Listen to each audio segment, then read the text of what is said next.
Hey there, hello, Sindre here, and this is another lecture in WIND100, another guest lecture that is.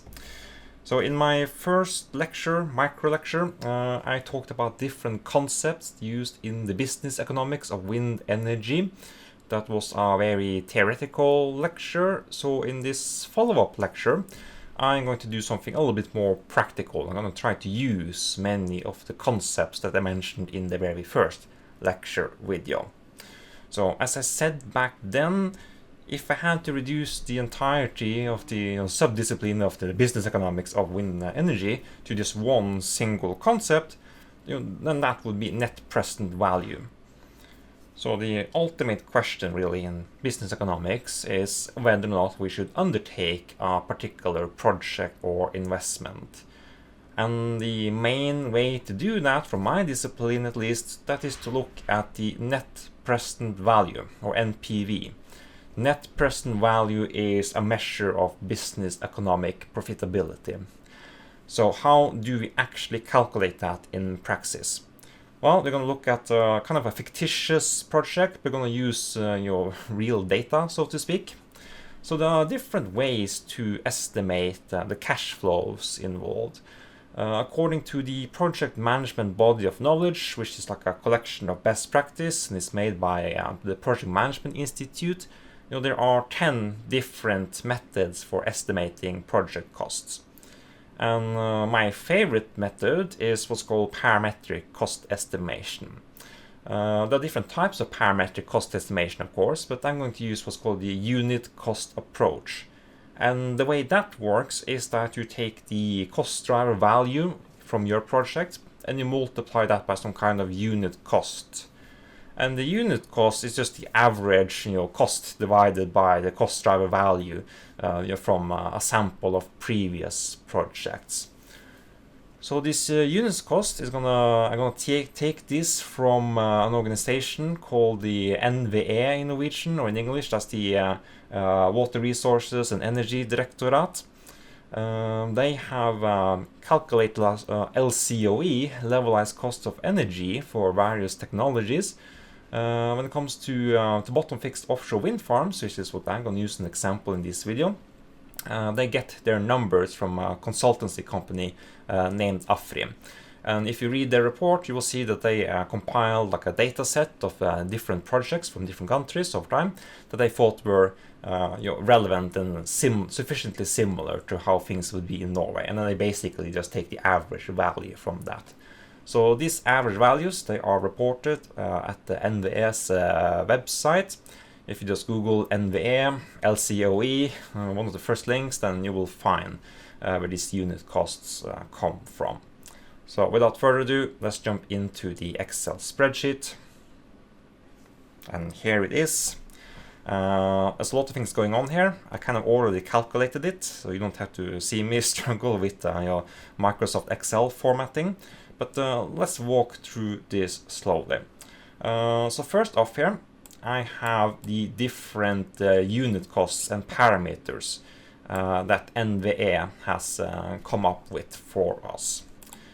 So they have given us an investment cost, they have given us an operation and maintenance cost, a fuel cost, which is zero for wind farms, but there will be some value, of course, if you're talking about nuclear power or if you're talking about coal power plants and so on and so forth, but here it's kind of irrelevant. We have the construction time, how long does it take to build the wind farm. We have the degradation rate, let me get back to that. Capacity factor tells us how much we are able to produce out of the theoretical maximum capacity, and that starts at some percentage. But over time it will decline, and by how much? Well, that's given by the degradation rate. And then we have the discount rate, which is how we kind of adjust for the time value of money. So these are a lot of different inputs. I'm going to get back to them as we walk through this. But what we are trying to accomplish here is to calculate a net present value. This is like the profitability of the project. And in this example, the profitability ended up being 23 billions. 23 billion kroner. So besides the inputs provided here through NVE by the consulting company AFRI, we need some additional information, because this is mostly just the unit cost, but we need to know the value of the cost driver that we are going to assume for our project. So we're going to assume that our project is some kind of bottom fixed wind farm, offshore, of course. And we're going to assume that it has an installed capacity of 1,500 megawatt. That's the, I guess, the usual size for these wind farms that we're going to have in Norway. And we are going to assume that we get a strike price of 1.5 kroner per kilowatt hour. So what NVE does is to calculate levelized cost of energy, like the cost, the break-even price of electricity, but we're going to look at the profitability. So we need to know, in addition, a market price of electricity. Now the market price can fluctuate over time, so we're going to simplify by assuming a fixed price contract, which is referred to as a CFD, contract for difference. And the fixed price is usually referred to as the strike price. So just taking this out of the air, I'm going to assume a strike price of 1.5 kroner. So let's get into it. So according to basic business economics, there are 4 main types of cash flows. And these are the capital expenditure, the operational expenditure, the decommissioning cost, and the revenues. So we need to figure out what the cash flows are, and then we need to adjust them for the time value of money by using the so-called discount rate. That will give us the present value of each of the cash flows. And if we sum up all of these present values, then we will end up with what's called a net present value, which is the measure of business economic profitability. So if you look at the very end here of my spreadsheet, I have the discounted cash flow, which is shortened to DCF. What is that? It is equal to the cash flow, which is the column immediately to the left, divided by 1 plus the discount rate to the power of the time period. Now the time period is denoted 0, 1, 2, 3, 4, 5. We don't use the calendar year. So if this project were to start in current year, 2025, we would not use 2025 in this formula. We would use 0. The first year that you start in, that is by definition just considered as year 0. So the cash flow divided by 1 plus r to the power of 0, and then in the next cash flow to the power of 1, to the power of 3, to the power of 4, and so on and so forth. Now the discount rate, that is the cost of capital, and this is how we adjust for the time value of money. It's a very long, complicated story how we figure out what that should be. But when it comes to NVE, they are using a discount rate of 6% for every single project. And that is because they were instructed by the Ministry of Energy to do so. So is this a realistic discount rate? Maybe, maybe not. In a paper that I co-authored, we calculated a discount rate for another project, a real project, the Dogger Bank wind farm.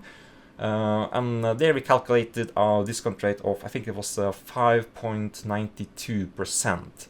So 6% is not an awful assumption here.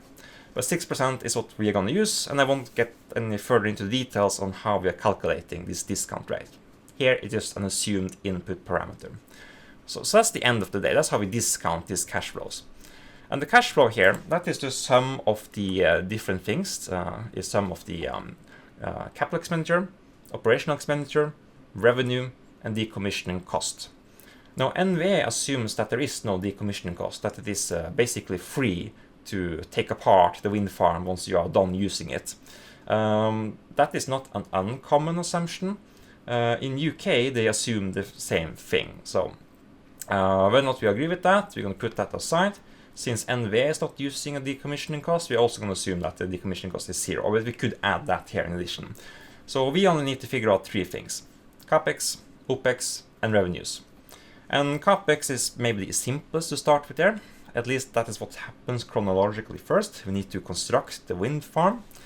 And to figure that out, NVE has provided us with a unit cost, which is over here.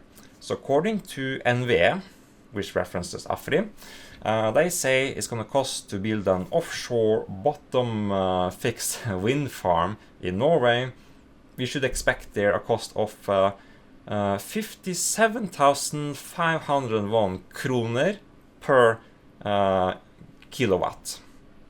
So what we are relating the cost to here, we are relating CAPEX to the installed capacity. So to figure out the investment cost, we need to take this unit cost, kroner per kilowatt, and multiply it by the capacity of the wind farm, so per kilowatt. So unit cost times kilowatt, that will give us the CAPEX. Now, I'm gonna convert everything to megawatt. That is just to give us a little bit of practice here, that you kind of have to convert between kilowatt, megawatt, between øre, between kroner. So we will look at that. So not only do we need to know the total CAPEX, we also need to know the timing of it. So we're going to use several pieces of information here. We're going to use this unit cost, 57,501. And we're also going to use the fact that NVE claims that the construction time is going to be 3 years typically for this type of projects. So we're going to take 3 years to build this hypothetical wind farm. So how do we calculate here the CAPEX? Well, it is as follows. We have the unit cost, 57,501. That is in kroner per kilowatt. So I said I want to convert that into megawatt. So there is 1,000 kilowatt in 1 megawatt. So I take this unit cost of 57,501 and I multiply that by 1,000. That will give me the cost per megawatt of installed capacity.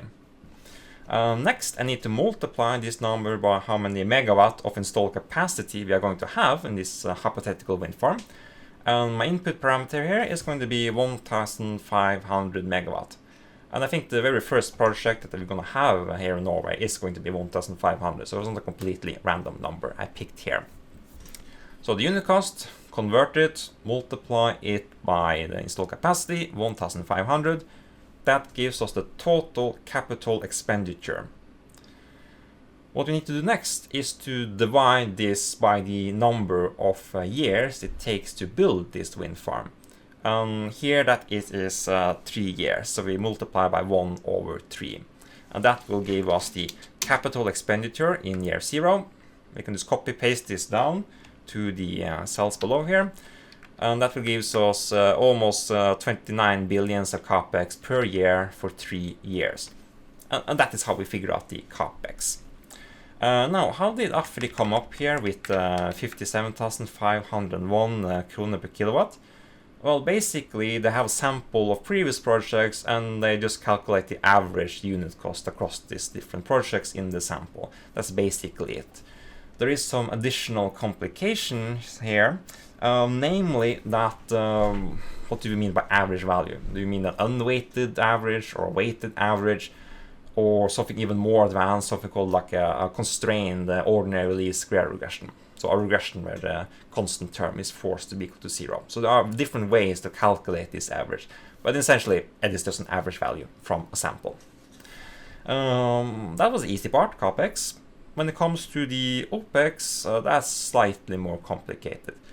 OPEX is going to be the unit cost multiplied by how much electricity is generated in a particular year. So if you look at that over here, OPEX, it is equal to the unit cost, which according to NVE and AFRI is equal to 19 øre per kilowatt hour. It's øre per kilowatt hour, but I want it to be kroner per megawatt hour. So I multiply by 1,000. That will move us away from kilo to mega. And I need to divide by 100 because I want a krone rather than øre. And there are 100 øre in 1 krone. So that's how the cookie crumbles. And then I multiply by how many megawatt hours we have in that particular year. So if you look at that, OPEX is pretty straightforward if we know how much electricity there is in a particular year. But how do we know that? Well, to know that, what we do here, megawatt hour, that is equal to the installed capacity, the nameplate capacity, which I assume to be 1,500 megawatt. We need to multiply that by the number of hours in a year. That is 8,760, or 24 hours a day multiplied by 365 days. That's 8,760. So 1,500 megawatt multiplied by 8,760 hours. That gives us how many megawatt hours you can theoretically produce in one single year. If there was no maintenance, no downtime, and always, all the time, perfect wind conditions. If the wind speed was always between the rated speed and the cutout speed. But that is, of course, not going to happen. You're going to have downtime. Sometimes you won't produce any electricity because there is the wind speed is too high, or it's too low, or it's not sufficient to run at the maximum capacity.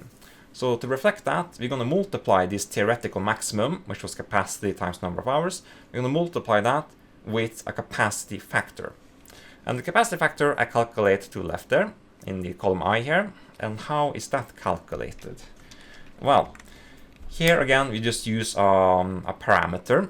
We can, of course, have a far more complicated approach to it, but NVE, they tell us that they expect the capacity factor when the wind farm is brand new. They expect that to be 51%. So over a year, you're going to expect to produce about half of what is theoretically possible with a wind turbine generator. However, we do know that the wind farms deteriorate with as they age. So to reflect that, we have a degradation rate. So we're going to start out with 51% capacity factor. And then for every subsequent year, we're going to reduce this 51% by 0.15 percentage point. That is another input parameter, as you can see here. So what we have here, we have the capacity factor of 51, and notice here that the input parameter here by NVE is 51 rather than 0.51. So we're going to have to divide this by 100 to turn it into a decimal form of the percentage.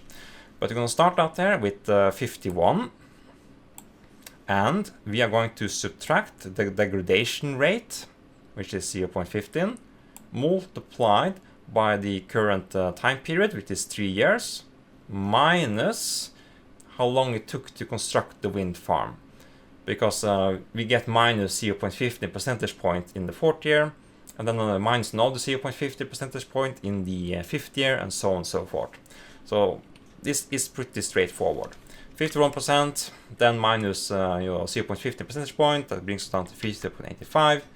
Minus another 0.15 percentage point down to 50.70, and so on and so forth, all the way down here. So this might look a little bit intimidating, but that is just because I wanted to have one single formula that I can pull down. So one more time, the capacity factor, that basically just comes from our input parameters. If we take the installed capacity and multiply by number of hours in a year, and then multiply it by this capacity factor, then we get megawatt hours in a year. That is how much electricity the entire wind farm is generating in a single year. And if we take this power output, megawatt hour, and multiply it by our OPEX unit cost after we convert it to kroner per megawatt hour, and then you have the operational expenditure. So that is pretty nice. What about the revenues? Well, revenues is not that complicated either. It's pretty similar to OPEX. If you have the electricity output for a particular year, then it's pretty easy. So we're going to take these megawatt hours in a particular year, and we are going to multiply it with our electricity price. We're going to multiply that with our strike price of 1.5 kroner per kilowatt hour. But remember, we need to convert, of course, to megawatt, because this is kroner per kilowatt hour, and we want megawatt hours and multiply by 1000. So basically, just the strike price after converting multiplied by megawatt hour. And the same with OPEX, it is this unit cost multiplied by megawatt hour. So pretty straightforward. OPEX revenue, pretty straightforward. What was slightly difficult was to come up with the megawatt hour. I think that is kind of where the difficult part is really in this calculation. Let me show just the formulas a few more times. Here we had CAPEX. And what about capacity factor? You can see it here. What about megawatt hour? Looks pretty good, if I do say so myself. And then OPEX. And of course, you need to remember to have a minus sign in front of the costs. So CAPEX and OPEX, that will reduce the profit naturally. And here is the revenue. So the cash flow here, that is just the sum of CAPEX, which is a negative number here, and OPEX, again a negative number, and the revenue. That will be the cash flow in a particular year. And if we take this cash flow and we divide it by 1 plus the discount rate in percentage form or decimal form to the power of the time period, then we get a present value. And if we sum up all of these present values, then we get the net present value. And that is the profit of the entire project. So yeah, that is one way that you can calculate the net present value by using the so-called unit cost approach, or more generally the parametric cost estimation approach. So what do we have here? This is a decent point of departure, but naturally this method is like a bit too simplified. There are a couple of weaknesses here, and I think we can briefly talk about them. First of all, this unit cost approach doesn't take into consideration any other type of cost driver than just the size of the wind farm. From empirical research, as an economist, I'm an econometrician. I use regression analysis and empirical modeling to look at these sort of things. And based on the literature that I'm familiar with and my own research, there are more cost drivers here than just how many megawatt of installed capacity that we have in the wind farm. The further ashore we are, the longer distance from the wind farm to the harbor, the more it's going to cost to build and operate this wind farm. That seems natural, right? And the deeper the waters, as you increase water depth, also it's going to be more costly. But we also know that the size of the wind turbine generators also matters. So if you control for the entire size of the wind farm, the installed capacity, then increasing the capacity of the turbines themselves, that will actually decrease the cost typically. Because you need fewer wind turbine generators. If you hold constant the capacity of the wind farm and increase the turbines, then you need fewer wind turbine generators. That means less inter-area cabling, that sort of things. So that's actually a negative cost driver. It reduces the cost rather than increasing them. So this unit cost approach is kind of univariate in that sense. It doesn't take into consideration all these other different cost drivers. So every single wind farm in Norway that is bottom fixed offshore will get this estimated cost, provided they have the same capacity and strike price. It's not going to be any variation depending on where we are on the Norwegian continental shelf. And that is quite a weakness. We could fix that, but that will require using a more complicated, more complex approach, a regression analysis, for instance. Another weakness here is that the CAPEX is kind of assumed to occur evenly throughout the construction period. That is typically not the case. We know from project management that the consumption of resources throughout the execution phase tend to follow some kind of S-shaped curve. We don't use that much at the very beginning of the project. As we approach the middle of the project, halfway through the project's execution time, like we are consuming resources at a faster and faster pace, and at some point it starts to decline again, and at the very end of the project we're not really using that much resources anymore either. It's more of an S-shaped curve rather than like a linear curve.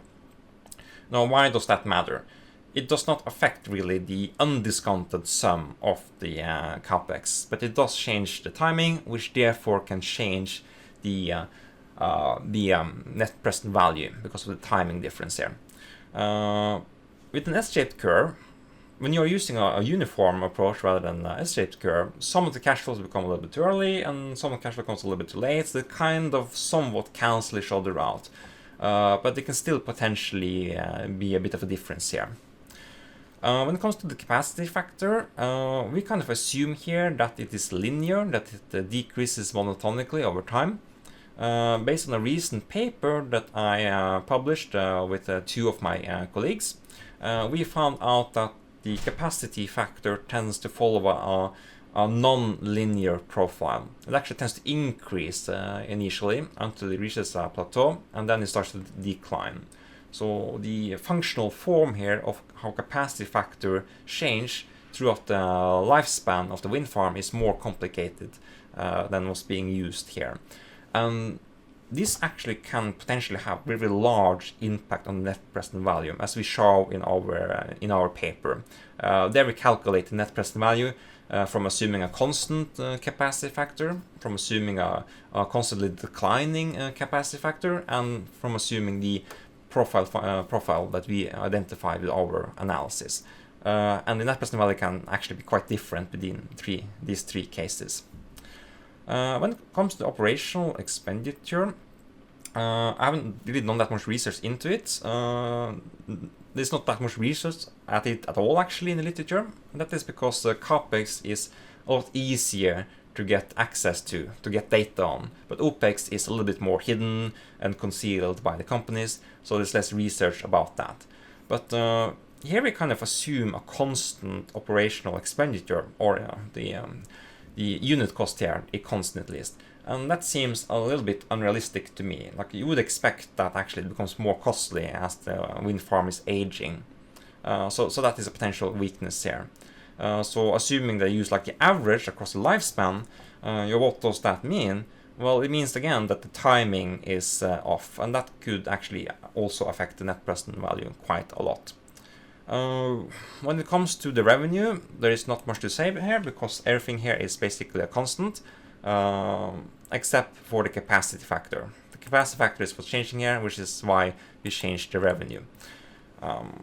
And the capacity factor we already talked about. So that was a way that we can do net present value analysis of bottom fixed offshore wind farms. And we can use this approach to calculate for other sorts of technologies too, for the floating wind farms, for instance, or for the solar farms, or for nuclear power plants, or for coal power plants, or any kind of technology. What's going to change is basically just the input parameters. The method will more or less be exactly the same. What else? Yeah, so we assumed here kind of constant price of electricity.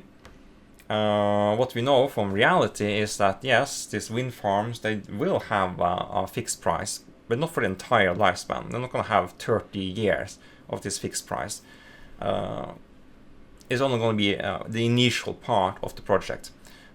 So what happens after that? Well, then they will be subject to the market prices. And it's really difficult to tell what the market prices are going to be in the future. So for the Dogger Bank wind farm, for instance, they had a fixed price of 15 years. And that, when we wrote the paper, we were at the very beginning of the construction period. So let's say that was so 21 years. How do we know what the market price of electricity is going to be in 21 years, and then for a further 20 years? Really hard to say.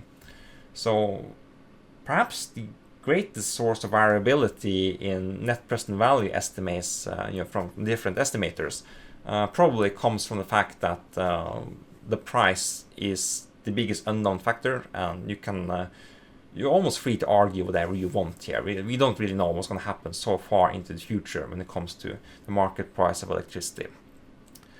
So yeah, that's it. Now we have seen some of the concepts that I introduced in the first micro lecture in this course.